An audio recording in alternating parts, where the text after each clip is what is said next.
আপনাকে যে জন্য ক্ষমতা বসিয়েছি সেটা করুন, এখনো সময় আছে। কিন্তু সিস্টেমকে পরিবর্তন না করে কোন নির্বাচন দেশে জনগণ মেনে নিবে না। আমরা আপনাদেরকে ক্ষমতা বসিয়েছি, আপনারা সংস্কার করুন।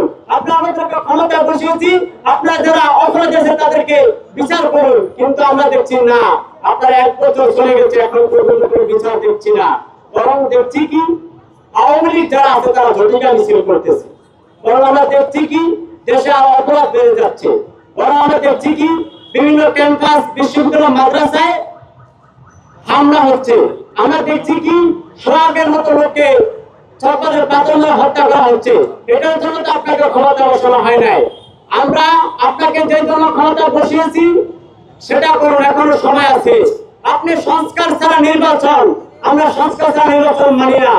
আমরা সরকার পরিবর্তনের সাথে সাথে একটা সিস্টেমকে পরিবর্তন করার জন্য ছাত্র জনতা জীবন দিয়েছে। কিন্তু আপনি সিস্টেমকে পরিবর্তন না করে কিসের নির্বাচন? আগে সিস্টেমকে পরিবর্তন করুন, তারপর নির্বাচন দেন, জনগণ মেনে নেবে। কিন্তু সিস্টেমকে পরিবর্তন না করে কোন নির্বাচন দেশের জনগণ মেনে নেবে না। এক্সট্রিম মশার কয়েল প্ল্যান্ট ফাইবার দিয়ে তৈরি, ডেঙ্গু, চিকুনগুনিয়া বাহি সহ যে কোনো মশার বিরুদ্ধে দেয় এক্সট্রিম সুরক্ষা। মনে রাখবেন, অন্তর্বর্তীকালীন সরকার আপনাকে আমরা ক্ষমতায় বসিয়েছি সংস্কার করার জন্য। সুতরাং সময় আছে, এখন সংস্কার করুন। এখনো সময় আছে, সংস্কার করুন। এখন পর্যন্ত 1 বছর হয়ে গেল, কিন্তু শহীদ পরিবারের তালিকা করা হচ্ছে না। শহীদ পরিবার যারা আছে তারা বলে এখনো পাতা পাচ্ছে না। তারা আপনি বসে বসে কি মুলা খাচ্ছেন নাকি? আপনি বসে উপদেষ্টা কি করছে?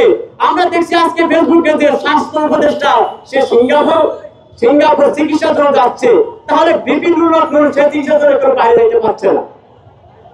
আপনারা তাহলে আওয়ামী লীগ সরকার যারা অসুস্থ হয়ে বাইরে চিকিৎসার জন্য দায়িত্ব, যদি আপনারাও সেই একই কায়দা করেন তাহলে তো আপনার পেশিস্টের তালিকা ভরতেছে। সুতরাং আমরা কোনো পেশিস চাই না। আমরা চাই সুন্দর দেশ, আগামীতে জন্য একটা সুন্দর দেশ করা হয়, সেজন্য ছাত্র জনতা জীবন দিয়েছে।